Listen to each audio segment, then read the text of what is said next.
స్వస్థాన విచారణ 2 6వ భాగం 8వ భావం 12వ భావం యొక్క యాక్టివేషన్ కనుక ఏ సిద్ధాంతం సరే జాగ్రత్తగా క్యాచ్ చేయగలిగితే జాతకంలో రాబోయేటువంటి సమస్యల్ని మనం చాలా విశదీకరించి చెప్పొచ్చు అనేటువంటి అంశాన్ని గత ఎపిసోడ్లో చెప్పుకున్నాం. అందులో భాగంగా పాపవ్యోమచరాశ్రయోరి పతితస్ప్రాపేక్ష దుర్బల గోవిత్తక్షయమాయమం రిపుభయం కుర్వంతి జన్మాదితః సర్వే బలశాలినో యది శుభా గోవిత్తమాశ్వాదికం రాజాన్నం సకలోపదిశం రోగారినాశం వదేత్. పాపగ్రహాలు 3 గ్రహాలు కనుక మరి అవి శత్రుస్థానంలో ఉన్నను, శత్రుస్థానాన్ని చూస్తును, శత్రుస్థానాధిపతిగా ఉన్నను, ఇవి గోవిత్తాలన్నీ కూడా నశిస్తాయ్యా, రోగం శత్రుభయం కలుగుతాయి అని చెప్పుకొని వచ్చాడు. ఇక్కడ ఈ 4 ఆ పాపగ్రహాలు అధికమైన బలం కలిగింది శుభగ్రహాలు ఏంటే కనుక మరి గోవిత్తాదులు బాగా లభించే అవకాశం ఉంటుంది. సకల పదార్థాలతో కూడినటువంటి రాజభోజనాలు నిత్యం భోజనం చేసే అవకాశం వస్తుంది. రోగంలో శత్రువులు నశిస్తారని చెప్పి వచ్చాడు. ఇక పాపగ్రహాలు 3 అనే మాటకు వచ్చేది ఇక్కడ ఈయన రవికుజ శనులు మాత్రమే పరిశోధన తీసుకున్నాడు. రాహుకేతులను తీసుకోకుండా ఆ యొక్క అంశాలని ప్రస్తావన చేసుకుని వచ్చాడు. అయితే ఇక్కడ ఈ పాప సంబంధమైనటువంటి అంశాలని మనం ఏ విధంగా తీసుకోవాలి అంటే 6, 8, 12 స్థానాధిపతులను కూడా తీసుకోవాల్సి వస్తుంది. మరి 6, 8, 12 స్థానాధిపతులు కనుక పాపగ్రహాలై ఉండి వాళ్ళు శత్రుభావంలో ఉంటే నష్టమే ఉంది, బలహీనమైనట్టే కదా అంటే అది అన్వయం అవ్వట్ల. సహజంగా జాతకంలో పాపగ్రహాలు ఏమిటి అన్నప్పుడు వెంటనే ఇమీడియట్గా 6, 8, 12 స్థానాధిపతులు చెప్తారు. వాళ్ళు ఎక్కడుంటే అక్కడ పాడు చేస్తూ ఉంటారు, వాళ్ళు ఎక్కడుంటే అక్కడ నాశనం చేస్తూ ఉంటారు కాబట్టి అని. మరి ఈ 6, 8, 12 స్థానాధిపతులు శత్రుస్థానంలో ఉన్న, శత్రుస్థానాన్ని చూసిన, శత్రుస్థానాధిపతిగా ఉన్న అన్నప్పుడు ఇవి ఎంతవరకు అంటే కాదు. ఇక్కడ నైసర్గిక పాపగ్రహాల కిందే లెక్కలోకి వస్తుంది. ఎందుకంటే రంధ్రేషో ఏషష్టగో రిపుపతో రంధ్రే వ్యయవాసితో వృక్షేషు అభితైవరంధ్రగుభే ఎస్య ఆశ్వస్తున్నో లేదంటూ చెప్పుకుంటూ వచ్చాడు. అక్కడ ఏమన్నాడు, ఈ 6, 8, 12 స్థానాధిపతులు ఒకరింట్లో ఒకళ్ళు ఉన్నా కానీ బలం ఉన్నాడు. తర్వాత 6, 8, 12 స్థానాధిపతులు బలహీనం అయితే కనుక యోగాలు పట్టే అవకాశం, వాళ్ళు ఎంత బలహీనం అయిపోతుంటారు. కాబట్టి ఇక్కడ శత్రుస్థానంలో ఉంటే బలహీనమైనట్టు. కాబట్టి ఇక్కడ అది కాదు, నైసర్గిక పాపల గురించి చెప్పుకుంటూ వచ్చాడు అనేటువంటి అంశాన్ని మనం గమనించుకోవాలి. అయితే ఇక్కడ పూర్వకమైనటువంటి 3 గ్రహాల లోపల 2 శుభులై అన్నాడు. ఆ తర్వాత విషయంలో తేషామంబరచారిణ మది శుభో కేంద్ర త్రికోణాయగో అంటాడు. అన్నాక అప్పుడు మళ్ళీ ఈ పై శ్లోకానికి ఆ నెక్స్ట్ శ్లోకానికి ఇక్కడ 3 అంటే కాదురా బాబు, 6, 8, 12 స్థానాలు అవుతుంది. 6, 8, 12 స్థానాధిపతులు మరి బలహీనులైనప్పుడు ఇచ్చేటువంటి ఫలితాలు శుభంగా ఉండాలి, బలంగా ఉన్నప్పుడు ఇచ్చేటువంటి ఫలితాలు తేడాగా ఉండాలి. మరి ఇక్కడేమో పాపవ్యోమచరాశ్రయో రిపుపతి పతితత్ ప్రాప్తేక్షగా దుర్బల గోవిత్తక్షయమాయమం రిపుభయం కుర్వంతి జన్మాదిత అన్నాడు. కాబట్టి 6, 8, 12 స్థానాధిపతులు బలహీనం అయితేనే మంచి జరగాలి. 6, 8, 12 స్థానాధిపతి. నెక్స్ట్ శ్లోకంతో కనుక ఇక్కడ తేషాం అంబరచారిణామతి శుభో కేంద్ర త్రికోణాయగో తేషాం అంబరచారిణాం అక్కడ వాళ్ళల్లో ఆ 3లో 2 కనుక శుభులైతే కనుక అంటాడు. అంటే ఈ 6, 8, 12 స్థానాధిపతులు ఎవరైతే సరే 2 శుభగ్రహాలు అయితే అనేది అర్థమై వస్తుంది. ఈ వారిలో తేషాం అని నెక్స్ట్ శ్లోకంలో ముడిపెట్టిన కారణంగా ఇక్కడ చూస్తే తేషాం అన్నప్పుడు శుభగ్రహాలు ఉన్నప్పుడు తేషాం వారిలో ఈ శుభగ్రహాలు అనేవి ఎట్లా వస్తాయి, హైలీ ఇంపాసిబుల్. ఎందుకంటే నైసర్గిక పాపుల కింద తీసుకుంటే అక్కడేమో 6, 8, 12 స్థానాలు చూస్తే ఆ శ్లోకంలోనేమో అక్కడ కొంచెం అన్వయం తక్కువ అవుతుంది. కూడా అనుకూలత శ్లోకాల్లో చాలా గూఢమైనటువంటి అర్థాన్ని చెప్పుకొని వచ్చాడు. వాళ్ళు కనుక బలవంతులై కేంద్ర త్రికోణాలు కనుక ఉంటే మరి వాళ్ళు ఈ యోగాలని కూడా నాశనం చేసే అవకాశం ఉంది అన్నాడు. ఇది ఈ పైన చెప్పినటువంటి రోగాలు, శత్రుభయాలు ఇవన్నీ చెప్పుకుంటూ వచ్చాడు కదా. ఇక్కడ ఈ 2వ శ్లోకంలో వచ్చినటువంటి తేషాం అంబరచారిణాం అతిశుభౌ కేంద్ర త్రికోణాయగో అన్న శ్లోకంలో ఒకవేళ నైసర్గిక పాపులు తీసుకుంటే అందులో శుభులు ఉండరు. 6, 8, 12 స్థానాధిపతులు కనుక తీసుకుంటేనే అందులో శుభగ్రహాలు వచ్చే అవకాశం వస్తుంది. కాబట్టి ఇక్కడ ఈ వ్యాఖ్యాత కూడా తెలివిగా ఏంటంటే పాపగ్రహాలు శుభగ్రహాలు అంటూ మాట్లాడుకుంటూ వెళ్ళిపోయాడు కానీ 6, 8, 12 స్థానాధిపతులు అనే మాటగా వెనకాల అలా పోనీ వెనకాల శ్లోకాలతో ఏమన్నా మాట్లాడాడంటే వెనకాల శ్లోకాలని కూడా మరి కేవలం షష్టాధిపతిగానే మాట్లాడుకుంటూ వెళ్ళిపోయాడు.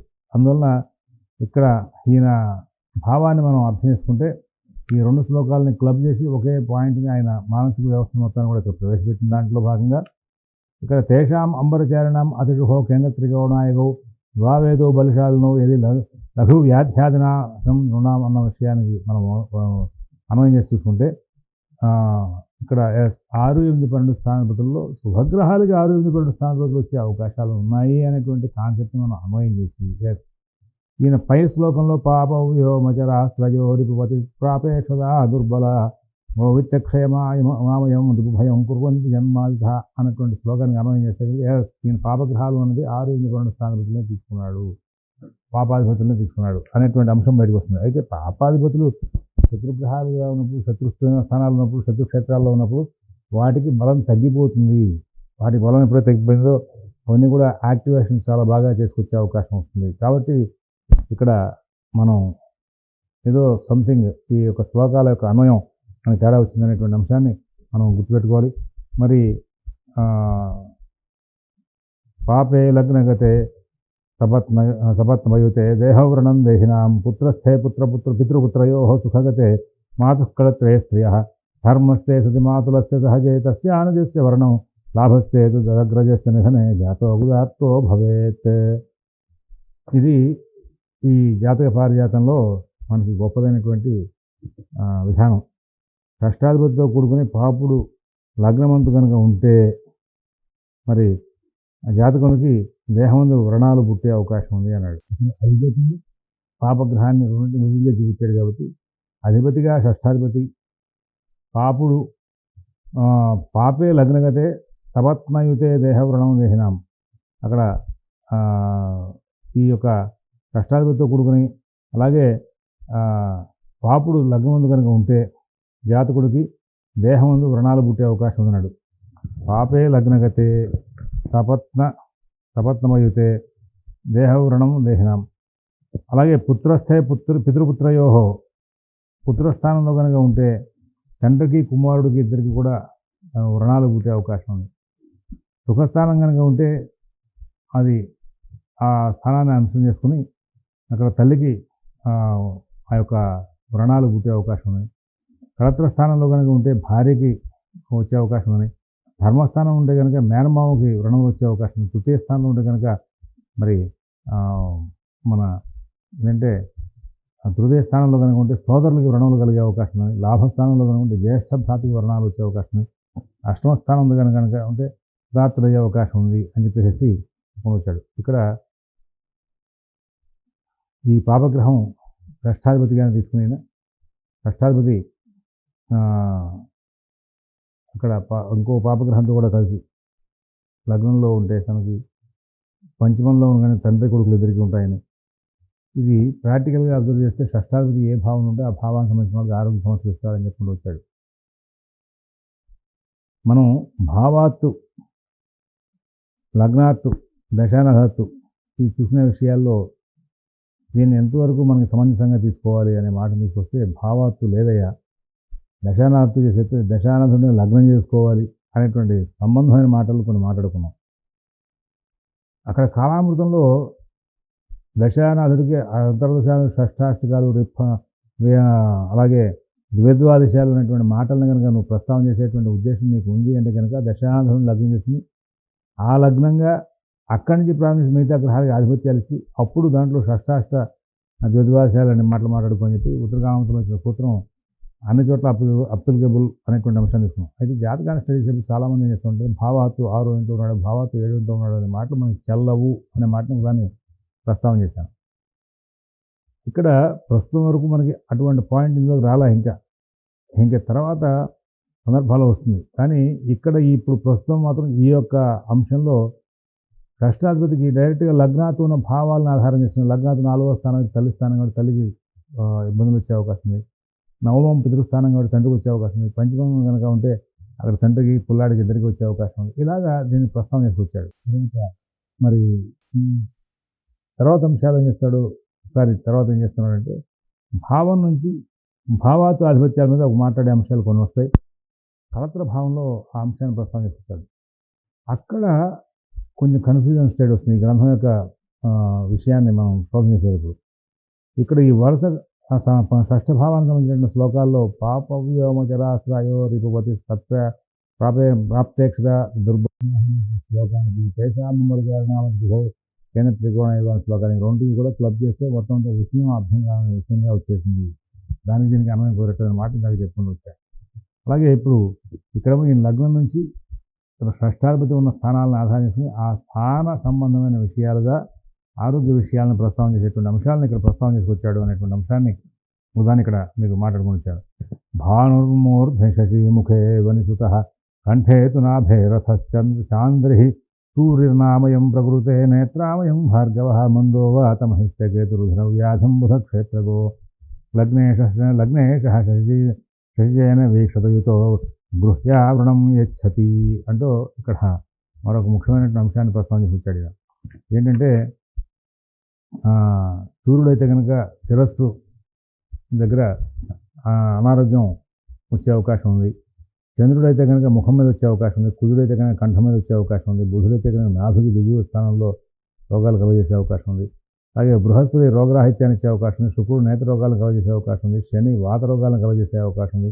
రాహుకేతువులు ఉదర వ్యాధిని కలుగజేసే అవకాశం ఉంది. లగ్నాధిపతి బుధక్షేత్రమందున వాడై బుధుడితో కూడుకుని ఉన్న బుధుని చేత చూడబడిన గుహ్యమైనటువంటి అంటే గుప్త రోగాలు వచ్చే అవకాశం ఉంది అని చెప్పిన వచ్చాడు. లగ్నాది యద్రాశిగతే ఫణీషే శుక్రే క్షితే తత్తను చిహ్నమేతి మందాంహియుక్తే రిపునాథే తురంగవశ్వాది భయం వదంతి. మరి శుక్రుడి చేత కనుక చూడబడితే కనుక ఆయా రాసులు శరీర భాగాలని చెప్పుకుంటూ వచ్చాడు. ఆ భాగంలో పుట్టుమచ్చ కలుగుతుంది అనేటువంటి విషయాన్ని చెప్పుకుంటూ వచ్చాడు. తర్వాత శత్రునాశనాధిపతి శని రాహులతో కూడా కలిసి ఉంటే ఈ గజము అంటే ఏనుగు కానీ లేకపోతే గుర్రం కానీ వీటి వలన ఇబ్బందులు వచ్చే అవకాశం వస్తుందని చెప్పుకుంటూ వస్తున్నాడు.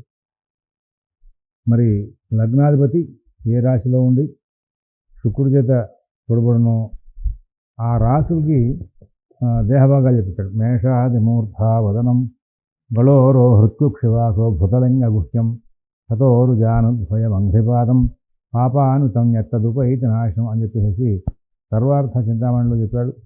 ఆ శ్లోకానికి అనుగుణంగానే మిగతా అన్నింటిలో కూడా చెప్పుకుంటాడు. మేషాది మూర్ధ వదనం అంటే శిరస్సు మేషం, వృషభం వచ్చేసరికి ముఖము, అలాగే మేషాది మూర్ధ వదనం గళోరో మిథునం వచ్చేసరికి కంఠం, హృత్కుక్షివాసు అంటే కర్కాటకం వచ్చేసరికి చెస్ట్, ఇలాగా వీటి భాగాల్ని నిర్ధారణ చేసుకొచ్చాడు.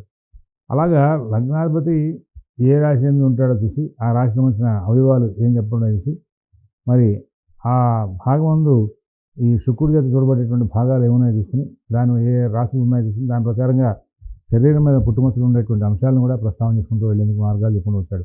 పాపగ్రహేణ సందృష్టే బలహీనేరి నాయకే పాపాంతగతే వారు శత్రుపీడ భవిష్యతి.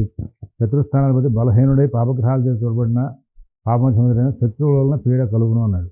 శత్రుస్థానాధిపతి షష్టాధిపతి బలహీనుడైనప్పుడు ఇంకా మళ్ళీ ఇక్కడ ఆ భావం రేదవుతుందనేటువంటి అంశం కొంచెం స్థానబలం పోయింది కదా. ఇంకా బలహీనుడు అయినాడు. బలహీనుడు అయిన వాడికి యాక్టివేషన్ ఏం చేస్తాడు, కానీ పాపగ్రహాల చేత చూడబడితేట మళ్ళీ ఆయనకి పాపగ్రహాల యొక్క ప్రభావం చేసేసరికి చేసేద్దాం, యుద్ధం చేయగలం అనేటువంటి కోరిక కలిగి మళ్ళీ ఆయన ఈ శత్రుబాధలను కలిగించే అవకాశం ఉంది. శత్రుస్థానాధిపతే దుస్థే నీచమూఢారి రాశికే లగ్నేశే బల సంయుక్తే శత్రునాశం శత్రుస్థానాధిపతి అంటే ఆరో అధిపతి నీచమూఢాది రాశులను పొంది దుస్థానం ఉండగా లగ్నాధిపతి బలవంతుడై ఉంటే కనుక సమస్త శత్రునాశనం కలుగుతున్నాడు. అంటే ఈయన యొక్క ముఖ్యమైన ఉద్దేశం ఆరో అధిపతి బలహీనమైతే ఆ రోగాలు కానీ శత్రువులు కానీ పోతారని.